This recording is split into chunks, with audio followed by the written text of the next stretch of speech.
Hello friends, welcome to favourite channel the Studious. मैं अंकित आपका स्वागत करता हूं। आज हम लोग बात करने वाले हैं रोड टू इंडिपेंडेंस में about the political situation in India between 1935 to 1939। इसके पहले के सारे वीडियोस आई बटन पे लिंक दिए हुए हैं, जाकर देख लीजिए। जल्दी से वीडियो आज का शुरू करते हैं।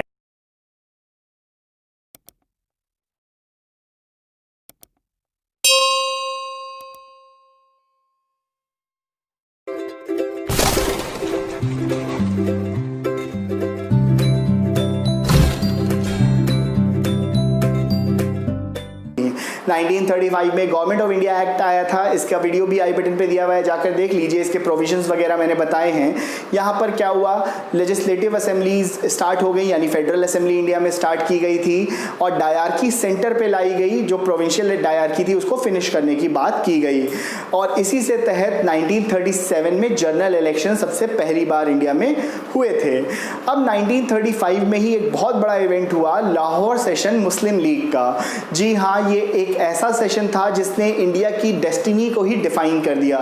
जहां पर एक सुबुगाहट तो पहले से चली रही थी 1930 से ही कि जो मुस्लिम लीग है वो दूसरा एक कंट्री अपने लिए चाहती है और टू नेशन थ्योरी पर काम चल रहा था। लेकिन लाहौर सेशन 1935 जब आया तो वहां पर फॉर्मली इन्होंने अनाउंस कर दिया टू नेशन प्लान ऑफ जिन्ना, जहां पर टू नेशन प्लान जिन्ना का अनाउंस किया गया और जिन्ना ने अपने आप के लिए एक नया कंट्री, अपने देश बनाने का एक आवाहन किया, जहां पर मुस्लिम लैंड बनेगा, जहां पर केवल और केवल मुस्लिम्स रहेंगे और कायदे आजम वहां पे ये बनना चाहते थे और पाकिस्तान का गठन करने की बात की गई। यहां पर जो इंडिया को फॉर्मली अलग करने की जो कवायद स्टार्ट करने की बात है, यहां से पूरी तरह से स्टार्ट हो जाती है और मुस्लिम लीग का एजेंडा पूरी तरह से क्लियर आ जाता है। इसी समय फिर कांग्रेस में भी बहुत ज़्यादा टर्मोइल चल रहा था, क्योंकि गांधी जी ने एक्टिव पॉलिटिक्स से रिटायरमेंट ले ली थी और गांधी जी के बाद कांग्रेस में एक स्टेबल नेतृत्व की तलाश चल रही थी। इसी समय 1937 में एक बहुत इंपॉर्टेंट इवेंट हुआ, जहां पर जनरल इलेक्शंस कराए गए पहली बार ब्रिटिश यूनियन में। ब्रिटिश यूनियन इंडिया में जो पहली बार जनरल इलेक्शंस कराए गए 1935 गवर्नमेंट ऑफ इंडिया एक्ट के तहत, यहां पर कांग्रेस ने क्लीन स्वीप किया। कम्युनल अवार्ड्स होने के बावजूद, जी हाँ, देखिए आपको मालूम है कम्युनल अवार्ड्स बहुत, आप कह सकते हो, बढ़ चढ़ कर ब्रिटिशर्स ने दिए थे। उसके बावजूद कांग्रेस ने एक तरह से क्लीन स्वीप किया। लगभग 80 से 90% सीट्स कांग्रेस ने जीती और बाकी बहुत कम सीट्स में ही सिमट कर रह गए। जब मुस्लिम लीग की इतनी करारी हार हुई तो मुस्लिम लीग भी तिलमिला उठा और उसने अपने टू नेशन प्लान पे और एक्टिवली पार्ट लेना स्टार्ट कर दिया। अब देखिए यहाँ पर जो मुस्लिम इंडिया में रह रहे थे वो भी कांग्रेस का ही साथ दे रहे थे, मुस्लिम लीग का साथ नहीं दे रहे थे। उसके बावजूद अपने सेल्फिश मोटिव के लिए जिन्ना और पार्टी ने पाकिस्तान के गठन की चेष्टा को पूरी तरह से बढ़ाने का फैसला कर दिया। Provincial type of government India में स्टैब्लिश हो गई थी, लेकिन तभी वर्ल्ड वॉर की सिचुएशन भी पैन आउट हो रही थी। जी हाँ, हिटलर का नासिज्म और मुसोलिनी का फासिज्म ये भी दुनिया में पैर पसार रहा था और वर्ल्ड वॉर होना तय माना जा रहा था। 1939 में इसका बेसिकली स्टार्ट हो गया था, जो फॉर्मली ये स्टार्ट हुई थी।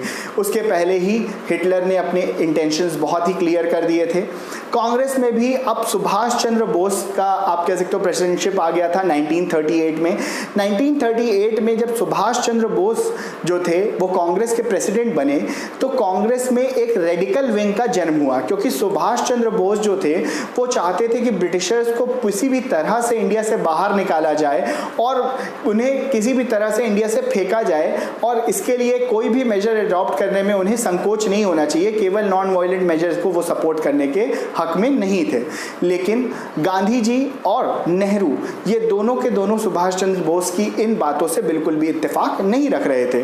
जब 1939 का इवेंट हुआ तो ये तो बहुत ही ज़्यादा इंपॉर्टेंट इवेंट था इंडियन हिस्ट्री में, क्योंकि 1939 में गांधी जी ने अपना एक बंदा जिसका नाम था सीतारमैया जी को इन्होंने खड़ा किया इलेक्शन में सुभाष चंद्र बोस के खिलाफ कांग्रेस प्रेसिडेंटशिप के लिए और कहा कि सीतारमैया जो है ये मेरे कैंडिडेट हैं और इनकी हार मेरी हार होगी। लेकिन इसके बावजूद सीतारमैया हार गए और सुभाष चंद्र बोस की जीत हो गई 1939 के इलेक्शंस जो प्रेसिडेंटशिप के लिए हुए थे कांग्रेस में।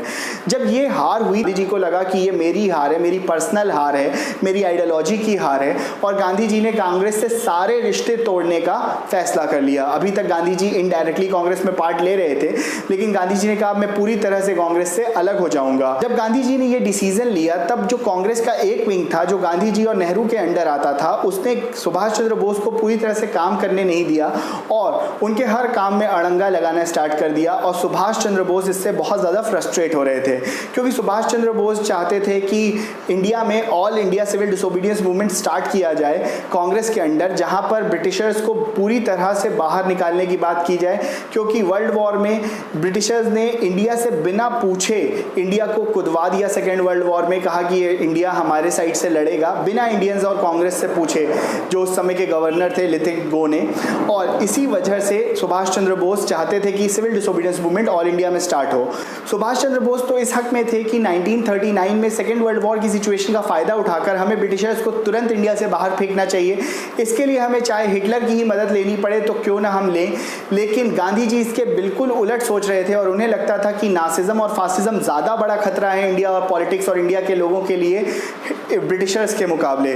तो इसीलिए गांधी जी ने बिल्कुल भी सुभाष चंद्र बोस का साथ देने से मना कर दिया। सुभाष चंद्र बोस इन सारे एक्शन से बहुत ज़्यादा फ्रस्ट्रेट हो गए, क्योंकि वो काम नहीं कर पा रहे थे जो वो चाह रहे थे और वो अपनी आइडियोलॉजी को पूरी तरह से चला नहीं पा रहे थे। इसी वजह से उन्होंने अपने प्रेसिडेंटशिप जो कांग्रेस की थी उससे रिज़ाइन कर दिया और कहा कि गांधी जी ज़्यादा ज़रूरी हैं इंडिया में as compare to Subhash Chandra Bose. इसीलिए उन्होंने अपनी लेफ्ट विंग के जितने भी जो सदस्य थे जो उनका साथ दे रहे थे उनको एक साथ लेकर पूरी इंडिया में जितने भी लेफ्ट सपोर्टर्स थे उनको ज्वाइन करके फॉरवर्ड ब्लॉक नाम की एक पार्टी का एस्टैब्लिशमेंट किया 1939 में, जिसे लेफ्ट पार्टीज़ का भी प्रतिनिधित्व माना जाता है। आज के समय में CPI CPM जो पार्टीज़ हैं वो इसी नाम से जानी जाती हैं, जो उस में फॉरवर्ड ब्लॉक के नाम से थी। सुभाष चंद्र बोस को इसके बाद अरेस्ट कर लिया गया था, लेकिन हंगर स्ट्राइक की सुभाष चंद्र बोस ने और उसके बाद उन्हें छोड़ दिया गया। इन्हें नज़रबंद रखा गया इंडिया में, इनके ही कलकत्ता वाले घर में, लेकिन वहां से डिस्गाइज करके एक पठान के भेष में ये निकल गए और जर्मनी जाकर हिटलर से भी मदद मांगने से पीछे नहीं हटे।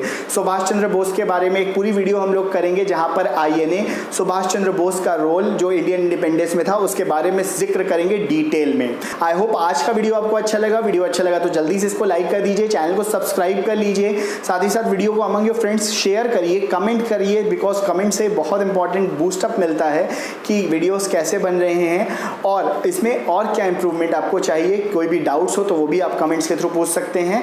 साथ ही साथ अपना ख्याल रखें, अपने देश का भी। जय हिंद, जय भारत, थैंक यू।